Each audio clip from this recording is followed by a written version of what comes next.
don't want to discuss it, because if it happens, we'll discuss it. Who wins that fight?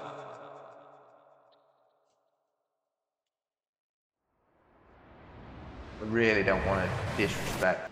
Before we watch the video, we just wanted to ask you a massive favour.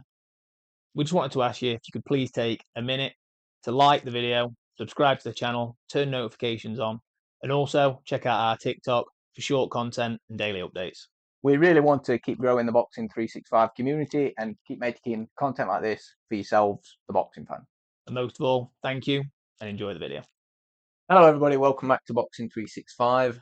We'll be talking through our next card in the deck, and we've got one that we're both excited for that we'll actually be attending, and that is going to be courtesy of Eddie Hearn and Matchroom Boxing at Sheffield Arena on the 11th of October, which is of course Dave Allen and Sulaimaan Makhmudov.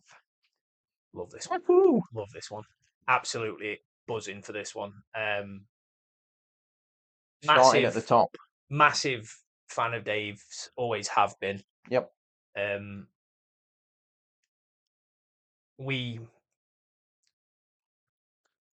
Honestly, I don't think he gets anywhere near enough credit for what he's done in the sport, considering the lack of training he's had, or lack of training he's attended.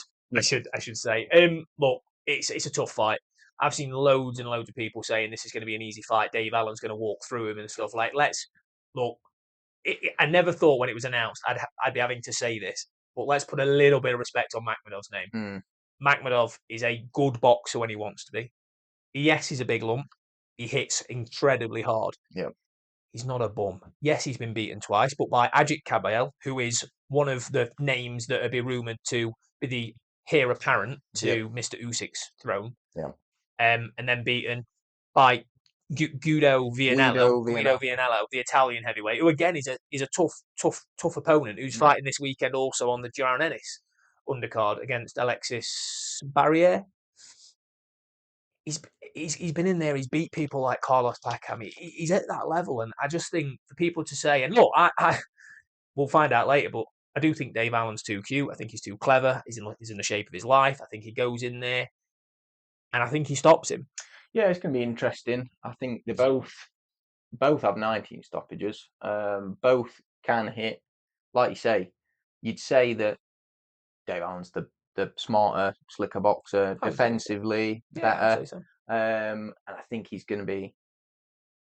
We've seen it. He looks in incredible shape. Everybody we spoke to said he looks in incredible shape. Yeah. So, think it's. Fingers crossed it's going to be a win for him, and the implications of it will be massive. I think, especially for Allen, if he goes and wins, there's going to be big fights on the horizon. Just to quickly go through some of Dave Allen's fights recently, obviously he lost a split decision to Johnny Fisher, which was a bit sort of controversial at the time, caused a bit of a... Dave won that. Caused a bit of an uproar. It was close, may I add. No screams of robbery. You can sort of see it the other way, but it was a Dave Allen win for me, no matter how you saw it. Yeah, but then he went back and stopped him anyway. Sad fight for me and you, that. Yeah. One of the hardest fights, you know what, right? Hard to watch, wasn't it? I love boxing, and I've always said there's going to be times where fighters fight that we're not going to enjoy watching it for that reason, and that was probably my worst one yet, where I've gone, I want Dave to win because I've been a fan for longer. I really, really, really like Johnny. Yeah. Met Johnny a couple of times. He's a nice guy, and I just think he'll come again. Yeah, he's young enough and strong enough, and you know, and he's good enough to come again. You know, people keep talking about the fact that Johnny Fisher's been caught. He's done now. He got beat by Dave Allen, who was fought. I mean, I'm sure you've got the notes, but he's fought at a hell of a level. I mean, yeah, he's so British heavyweight wise. Obviously, he retired in his fight to Fraser Clark, perforated eardrum. I mean, well, not a lot you can really do about that. David Price, Dillian White. They were a bit earlier in his career, his losses to them, but you know, good level fighters. He also lost to Luis Ortiz Jr. and Tony Yoka again. Olympic gold medalist, Tony Yoka. Good fighters. So it's not... it's whether... You've talked a little bit about his training and things like that, and maybe that's held him back a bit at times for Dave Allen, but I think he's even then, it's not like he's just been losing to Nobody. No. He's been losing to good fights. The thing is, and we can sugarcoat it if we want, and I've seen media outlets, and the reason we did this is because we wanted that real, true perspective. We don't want any favoritism. I love Dave, but the realism of it is when he was fighting in these fights, Fraser Clark, for example, Dave Allen's camp for that fight was he might have walked to the chippy. Like I love Dave, but he admits himself he didn't take it seriously enough. And look, his life's changed. He's had kids. He's decided he wanted an extra toilet in his house, and that has completely shifted his mindset. And I think as well he's got some young fighters now that he coaches and manages, and I think that's massive for him. I think it's brilliant. I think it's an amazing, amazing story, and I hope this isn't the end of that story. I would love to see him get a mega fight. Yeah, just one. I think maybe that's two. possible. I think the thing is, the beating Makhmudov, who was, like I say, the fight with him and Cabell, it was supposed to be, wow, can Makhmudov carry on knocking people out, or is Cabell that good that he can stop this dangerous fighter? And obviously, we know how that ended. Yeah. So he's sort of up there as well. So whoever wins, again, I think not just that I hope it will be, I think it will be Dave Allen. Yeah.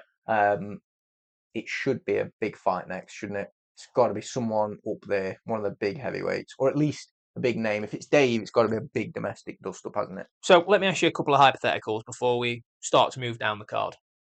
There's two massive names that have been linked. Yep. So one that's been more regularly linked is Deontay Wilder, who's on his comeback again. Would you like to see that? I think in some ways, for me, that would be a little bit like this fight. A dangerous, big fighter who can stop you. But I don't think that Dave would have any trouble with that. Not that I'm necessarily comparing the two, but, Joe's Parker made light work of Wilder, and the way he fought around him, could sort of see that Dave could follow a similar enough game plan that he's clever enough defensively, can keep out of the way of him. Okay. So I could see that he would win that. So there's not a lot in that for me, other than it's going to be big money for Dave. So okay, so let's roll the bigger dice, right? AJ is out at the minute with an injury. He's kind of back in camp. There's talk about him fighting in February. That lines up perfectly to give Dave a little bit of time with the kids, right, before getting back into another camp. The rumours have been there that Mr. Eddie Hearn is getting this lined up, and it makes a lot of sense. There's been no announcement for AJ. I don't want to discuss it, because if it happens, we'll discuss it. Who wins that fight?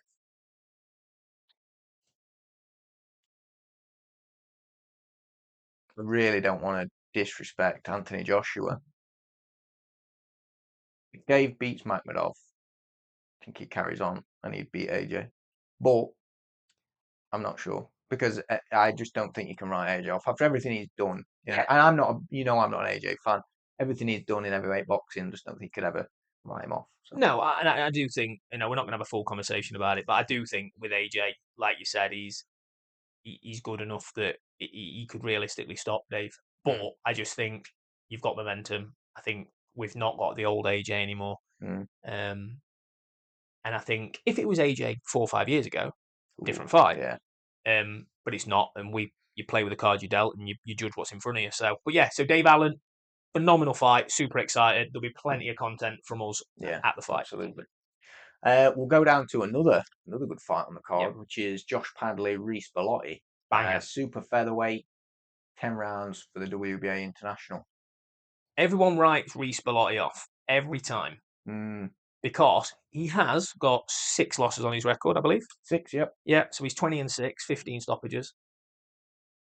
Reece Bellotti is a bit like a Dave Allen. And what I mean by that is he's better than people give him credit for. He's cuter than people. Everyone sees his record and goes, puncher. Yeah. And look, he is a puncher. Of course he is. But he's cuter than that. He's got good counter-punching ability. He's quite good on the back foot. He can come forward. He's clever. Yeah. He's clever. And Josh Padley comes in as a heavy favourite because he's got the fight with Shakur, which has obviously helped his stock hugely. Yeah, massively. This is, I hate to call Bellotti a banana skin, but this is a banana skin with real potential to end badly for Josh Padley. Yeah, yeah. Like you say, Padley's not a puncher. He's more of a boxer, a sort of more slick, intelligent, slick boxer. Yeah. Bellotti has got the stoppages on his record, but that's not all he's got, is it? There's some people where you go, that's all they've really got about them. That's not really the case for flat Bellotti. crack bully. Yeah. So that's not the case for Bellotti. So you sort of think, well, it isn't going to be an easy one. I like to say a banana skin's, like I say, you could consider that to be a bit insulting to Reece Bellotti, but that probably is a good way to put it, because Josh Padley, having fought the fights he's fought, gone in short notice against Shakur, took him 9 rounds, he's going to be thinking, I want more of that. Yeah. I want to taste that again. So it's going to be, I want to get past Reece Bellotti. And that's not just going to be all right, I'll just do that, just put a tick in that box. No way. No. If Josh Padley shows... So there's a lot of debate about the Mark Chamberlain win for Josh Padley. People said that Mark Chamberlain didn't take him seriously. All the usual stuff, right? Now, if we take that seriously and we go, okay, look, Mark Chamberlain didn't take it seriously, so we're not going to take it seriously. Josh Padley's best win is probably Jimmy Flint. Right? Now, that's nothing against... That's nothing against... Jimmy first in... First, sorry, so yeah. Jimmy Flint is a fighter, but... For the Central Area title. That's it. Jimmy the Fist first, yeah. That was a lightweight as well. So, I just don't know if we know how good Josh Padley is yet. Yeah. And we'll find that out with this fight. Yeah, because if he's not as good as people think he could be, Bellotti stops him. Yeah, yeah, and he's got the potential to do that, hasn't he? You look at who Reece Bellotti's lost to. I mean, he's got people like, what is it, Jordan Gill, Ryan Garner, Jordan Gill, and Ray Ford. What, the three that I wrote down. I mean, and the others aren't bad names. No. And he's got wins over people like Michael Gomez Jr. He's got wins over, oh my God, I've gone blank. Liam Dillon. Yep. A really good fight. Jason Cunningham. Like, he stopped Jason Cunningham. Like, that was crazy. Jason Cunningham was a phenomenal fighter. Was a phenomenal fighter back in his day. Brilliant coach now. But just, honestly, I think incredibly intriguing fight, and I've not made my mind up about who I'm predicting on this one yet. Yeah, I think they're both looking for different things. Padley's looking to, like I said, put a tick in a box, keep going. Yep. Bellotti's probably looking to put a decent name on his record, prove that he's one of the people to beat. I think Bellotti wants European titles. He's always spoke about it. Yeah. Next fight. Bostan, Junaid Bostan and Bilal Fawaz 2. This is a great card. Yeah, it really is. There's some great fights in here. This is card. Super welter, 10 rounds for the vacant English title. Yep. Like I said, it is a rematch, and we did have a little watch back of the first fight, didn't we? Yeah, recently. Which ended in a draw. So again, I'm a massive fan of the Steel City Gym because of Dalton and Sonny. Obviously, when Sonny was fighting, Junaid's special when his head's on. Now, I don't know if he took his eye off the ball with Fawaz, but he was lucky to get that decision as a draw. For me, remembering it as a had and even rewatching it, Fawaz did enough to win that fight for me. He had Bostan hurt a couple of times. And I know Junaid has said now, like, I wasn't hurt, he caught me well. And look, it happens, but if he doesn't come into this 100% switched on, Fawaz will beat him. He will not get the rub of the green twice. It just will not. It just won't happen. But I think the southpaw stance, bit of a switch hitter. He's clever. Very, very, very, very good counter puncher when he is switched on. But that's his thing. I think we might see this as a bit of what you said. I don't think Junaid Bostan fought poorly in the first fight. No. But I think probably a little bit of a underestimating his opponent. Yeah, and he has admitted that in interviews. Yeah, and he said he won't give him that chance again. No. And I think we will see that. I think he's going to be a lot better. I think he's going to be totally prepared. And you might even, he's probably going to go in there with a bit of spite. He can stop people. He can. 8 in 10? 8 stoppages in 10, yeah. I sort of think, I wouldn't be surprised if he stopped him, I think he's going to come in and he's going to have a point to prove. And he will be, I think he's going to be that much better than he was last time. And I know when we spoke about this off camera, I said I think Junaid might stop him this time, and Mm. I don't disagree with you. But then like, it's one of those fights where you then think about it and go, but if he comes in, and Grant Smith, we know he's very big on his fundamentals, right? If he goes in there with this mindset of I'm just going to swing and knock out Fawaz, he's going to get clumsy. He's going to overland his shots. He's going to overthrow. He's going to miss. Fawaz shown he's going to catch on the counter. I'm not even convinced that he's going to get ahead of himself. I just think he's going to look so much better this time, and everything's going to land as he wants it and go as he wants. Sort of systematically break him down. He's just going to, yeah. But where next for Junaid then? Well, I think naturally for both of them, both fairly early in their career, British title has got to be. Yeah. So something that they is Conor Walker next. As the welterweight British champion at the minute. Is that maybe a step too far for the next fight? Would you say for Junaid? Does he need a couple more? Perhaps a fight in between, something like that. Yeah, another good fight at that level, and then think about it next. There's plenty of them out there as well. There's plenty of them out there, but I think it's a great fight. I will give my prediction later because I'm going to be honest, I've not made my mind up yet. Yeah. But again, of course, we can't write well, especially considering that we sort of both of the opinion that Fawaz probably won the first fight. Yep. He's not going to make it easy for him, is he? It's going to be he'll have taken much of the same. He'll have taken this seriously. There was a lot of showboating and taunting and stuff in the first one, and I just can't see that won't be there this time. It's not going to be there this time because I think they're both going to know there's no room for error, and it's going to be serious. I think afterwards you'll probably hear some sharp words, but other than that, it'll be a good one. I'm excited. Absolutely. And look, and the top three on the bill, credit to Eddie and Matchroom. I'd probably say Junaid Fawaz is probably a 60-40 in Junaid's favour, for my opinion.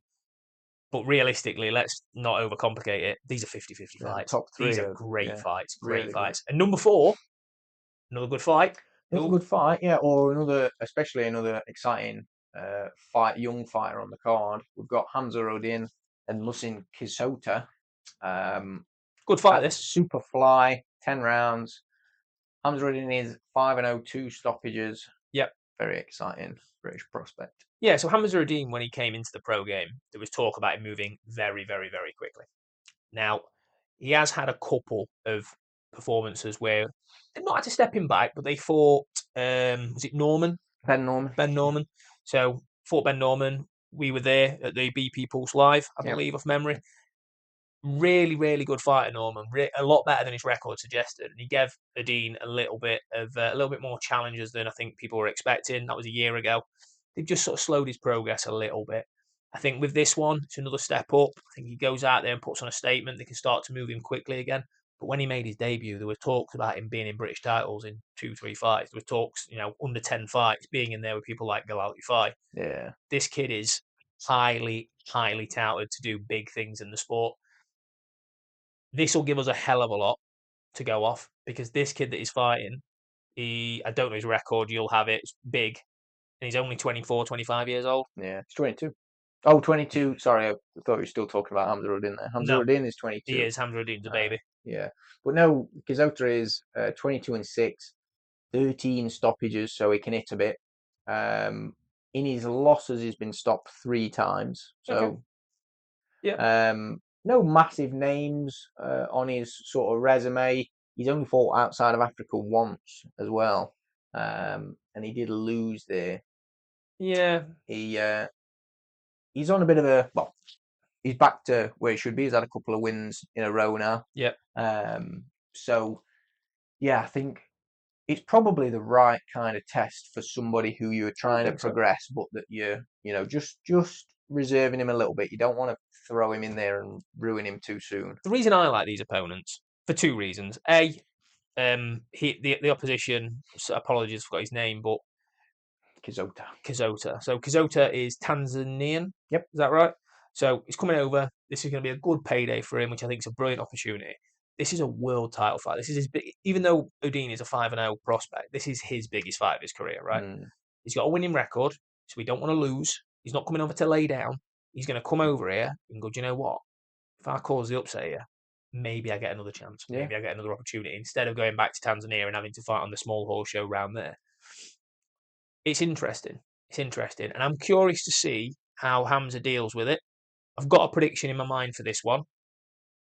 but I might change it. My result won't change, but how it goes, Yeah, I well, think, will be.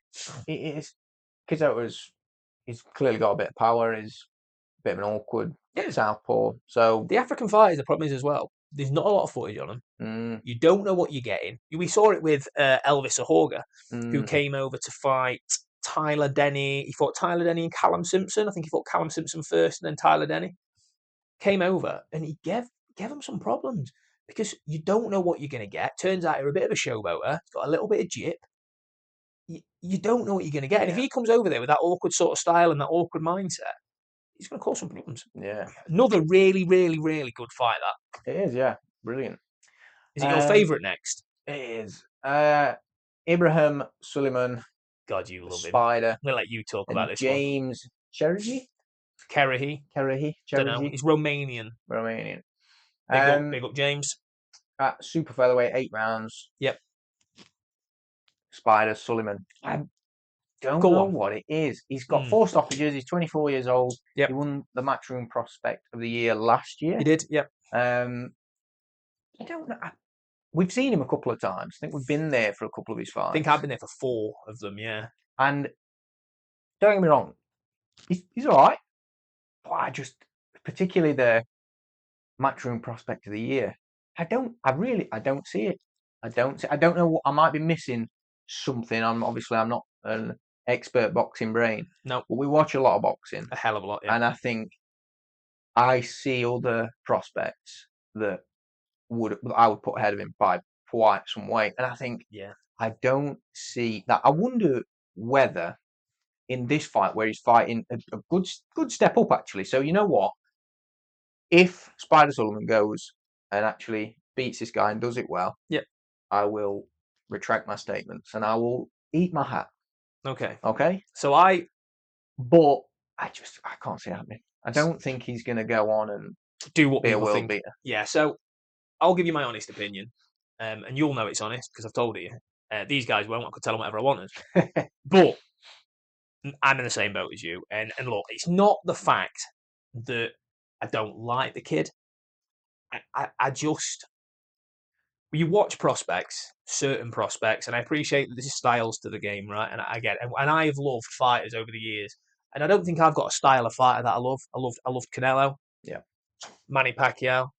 Got a lot of respect for Floyd Mayweather, even though he's not my his biggest fan. Yeah. The point is that Sonny Edwards is one of my favourite fighters. Completely opposite ends of the spectrum. So it's nothing to do with that. It's just we've watched him live on a number of occasions and obviously televised. And every time we say, we'll give him another chance, we'll see what, and we'll go, I'm impressed. And he's stopping them. Yeah. But then on the Birmingham card, for me, there was a real turning point. So another really highly rated British prospect of mine, and we'll do a video at some point of it. Taylor Bevan. Yeah. Taylor Bevan has looked sensational. Right? When he came out on that card, that Sonny and honestly, card, absolutely crazy good.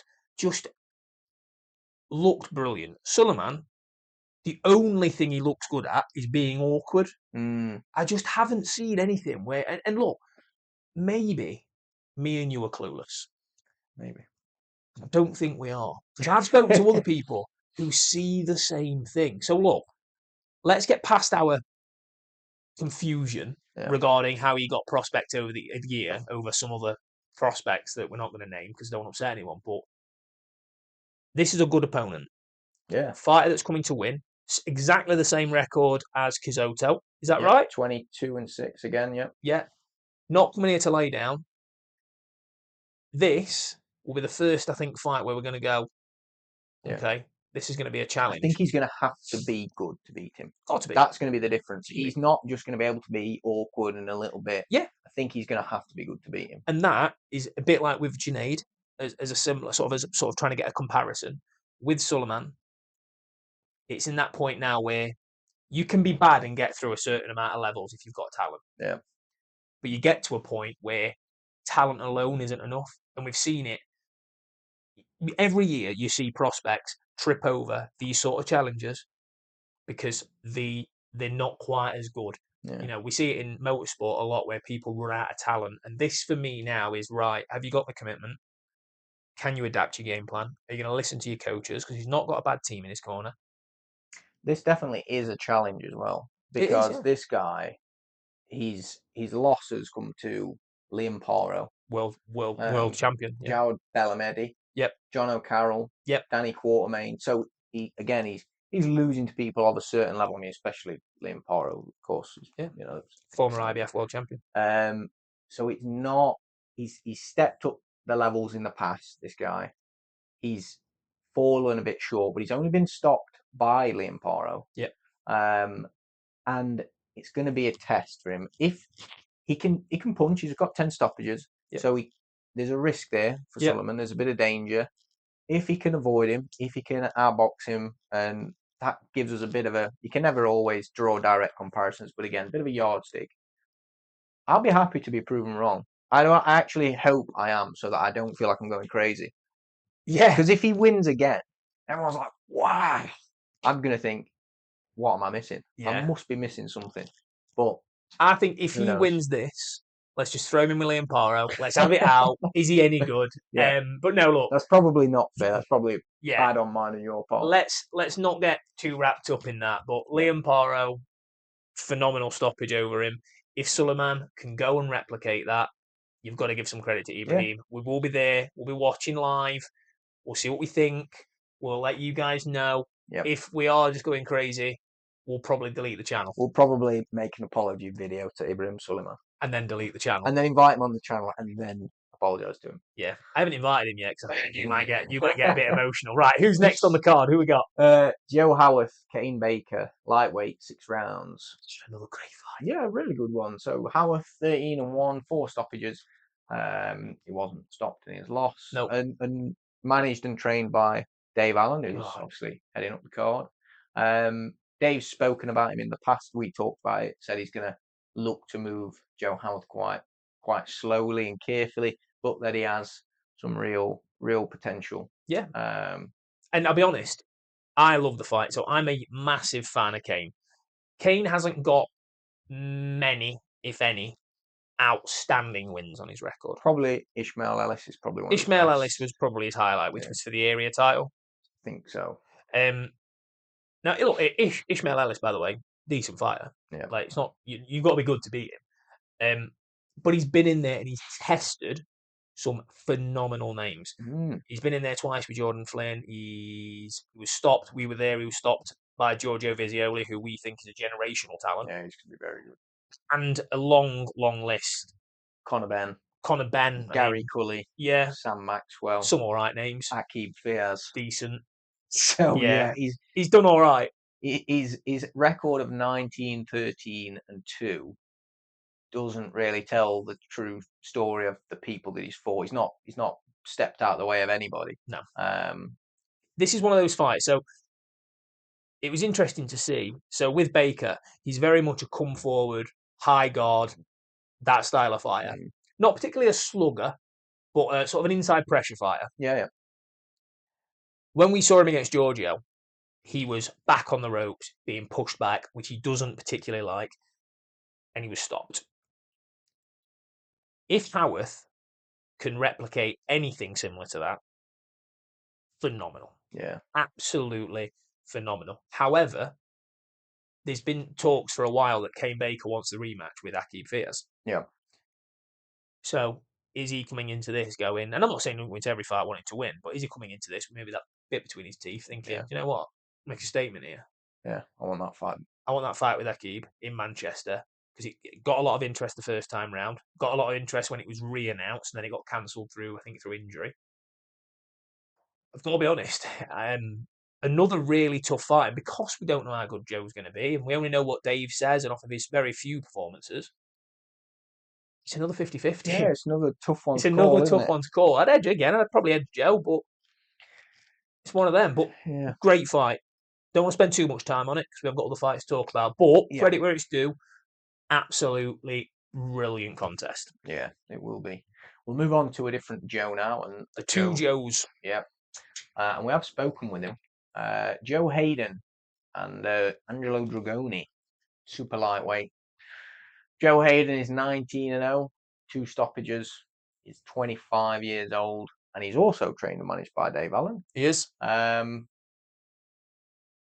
Yeah.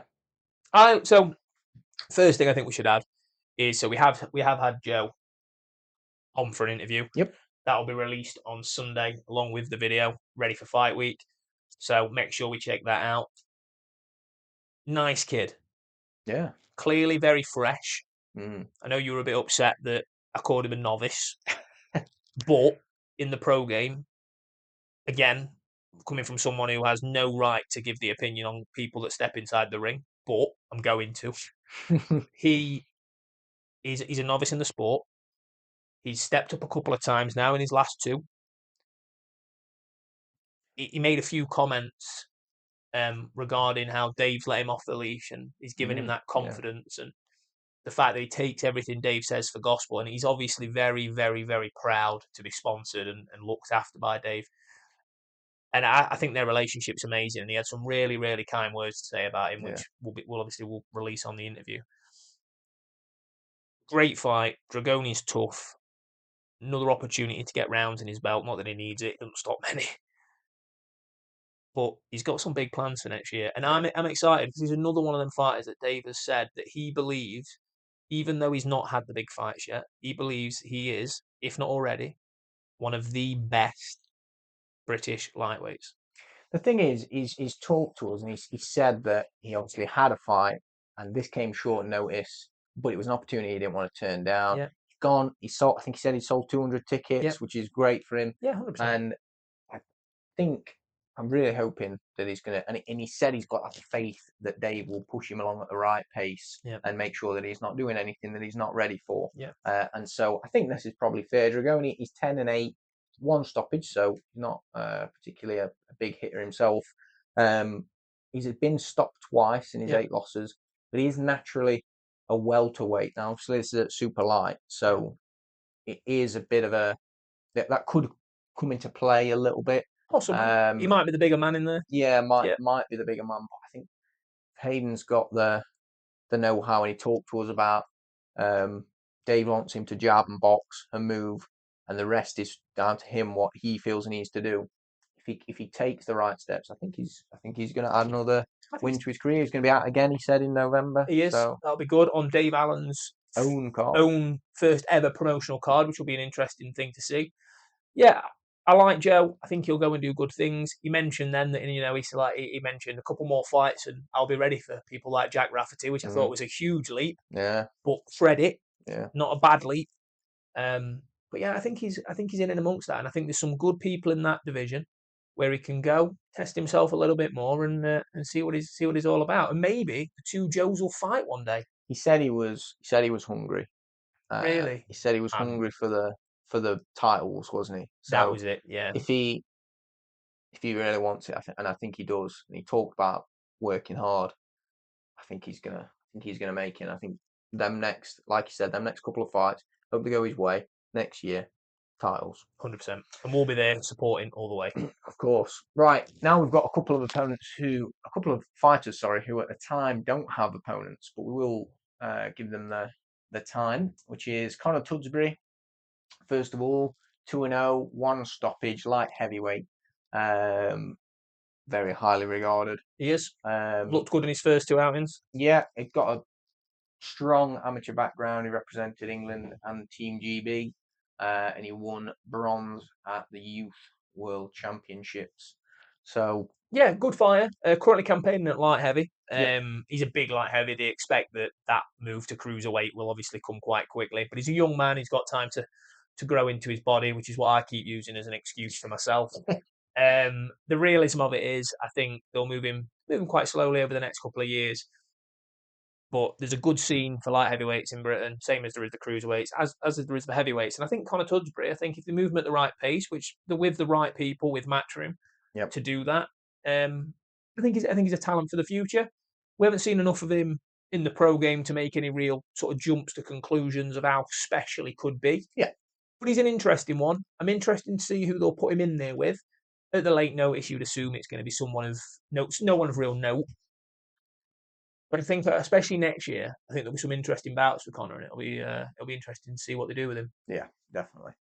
Definitely. So that's going to be an exciting one, whoever his opponent is, and this one will definitely be exciting. Leo Etang out again. We've already talked about him on the channel on a couple of occasions. Special talent.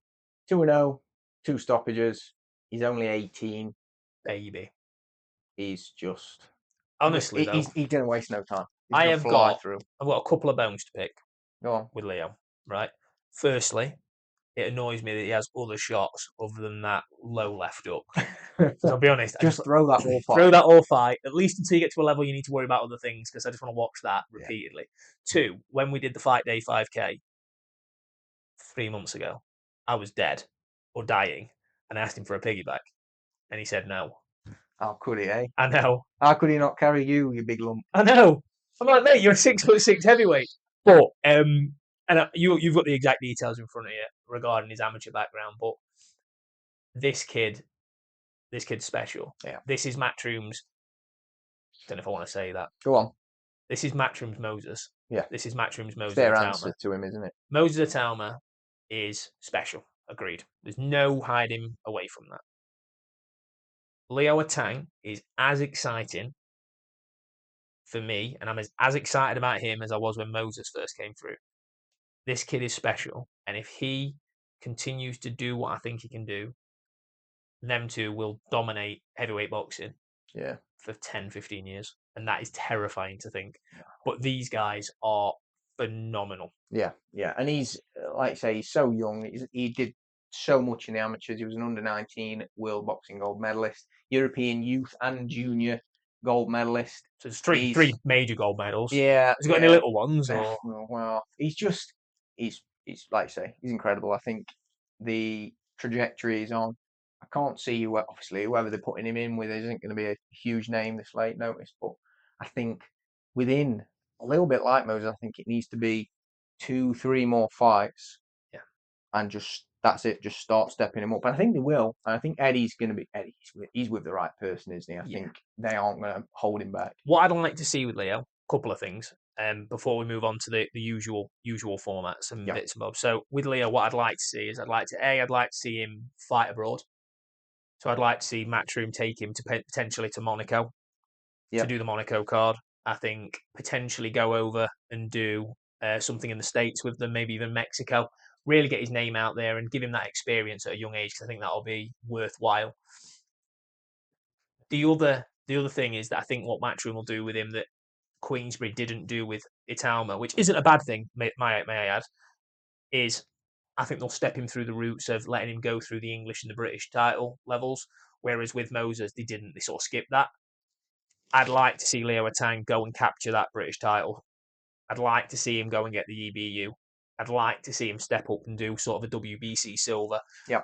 And go through the rankings that way, which is the more, what's the correct term? The more traditional method. Yeah. Whereas obviously Itauma is exceptionally special, and let's be honest, he didn't need to spend any time at British level. And maybe Leo don't. And Leo may very well jump that, but absolutely, I'm not going to talk about him anymore because he's that good. Yeah. But next year, I want him to fight TKV. Well, I think it's not out of the realms of possibility. Right, we've talked about everything we need to talk about on the card. We're going to go through the winners. So, right from the start, please, it's got to be quick. Yeah. Allen Makhmudov. Dave Allen, 5th round stoppage. Josh Padley vs Bellotti. Josh Padley, split decision. Junaid Bostan VS Fawaz. Boston stoppage. Hamza Uddin VS Kizota. I think Uddin's going to come good. I think Mr. Hamza will do stoppage on him. Wow. Spider Sulaimaan, James Chereji. Draw. Okay. I do actually think it's a draw. I'm not just doing that out of spite. I think it's going to be an awkward fight. I think it's going to get untidy. Howarth Baker. I'll go Joe. Joe Hayden, Angelo Dragoni. I'm going to go Hayden stoppage. I think he's turned the corner. Not that he needed to. He was already doing well, but I think he mentioned it in his interview. I think it's clicked. Yeah. And I believed him when he said it. Yeah. And then, of course, we've got Conor Tudsbury and we've got Leo Etang without opponents, but they're going to win. They're going to win. Leo will. Leo will. Connor, I'm not sure yet, because he might have a really good opponent. He might have Jael Pataya as a last minute opponent. Well, that would be a nightmare for him, wouldn't it? Yeah. What's going to be the fight of the night?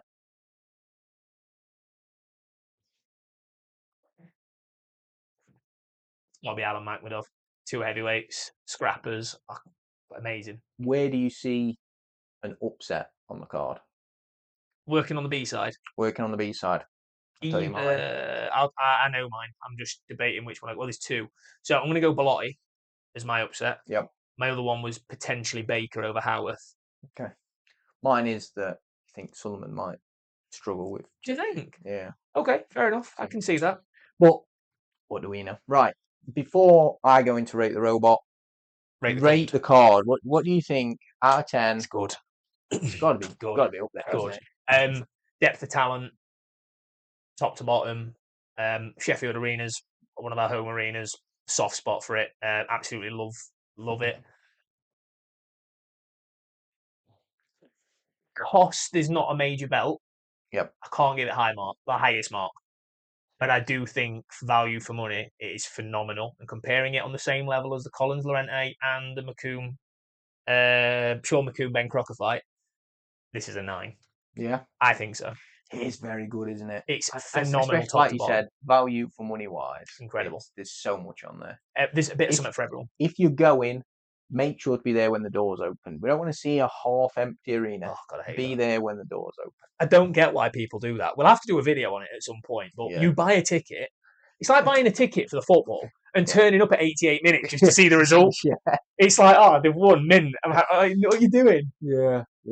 So anyway, the jingle-less Rate the Robot. The final section, which is Rate the Robot. So, I'm interested to see what this thinks. Well, it's interesting. So, unfortunately, AI backs Makhmudov. Does it? Slight favourite with power, height, reach. Box Live gives a 73.7% chance for a Makhmudov KO. Really? Which is just crazy. Okay. I mean, yeah, all right. Bostan to beat Fawaz. More active, home turf, and just generally more favoured. Josh Padley, because he's got a bit more momentum. Yeah. And people leaning in his favour. Hamza Uddin, a bit of a less known opponent, so they're expecting that Hamza Uddin will win that. Sulaimaan to beat Chereji, so to have a bit more of an upside against a slightly worse opponent. So there we go. And Howarth to beat Baker. Unfortunately, the rest, so Joe Hayden and the others weren't. Joe Hayden isn't on box rec at the moment, recorded, and obviously Leo Etang and Connor Tudsbury don't have opponents, which... But pretty... I'm excited for the card. I think it's absolutely amazing. I think the robot's a crackhead. Again. It's always like this. Yeah. It's had some really good predictions in regards to the accuracy. Yeah. But look, end of the day, I'm being biased. Makhmudov, there's a real possibility he knocks out Dave Allen. Let's not pretend. I don't think it'll happen. It's just going to be a but tough Makhmudov fight. Could knock my house down with a punch. With his head. With his face, with one twitch. It's a real possibility. Yeah. Well, look, that's everything that we needed to cover. That's everything that we wanted to talk about. Obviously, as always, let us know your thoughts. Let us know how you can see it going. Feel free to come back to the video and tell us how stupid we are and how we've got it all wrong. But thank you very much for listening, and we will see you next time. We absolutely will. Thanks, guys.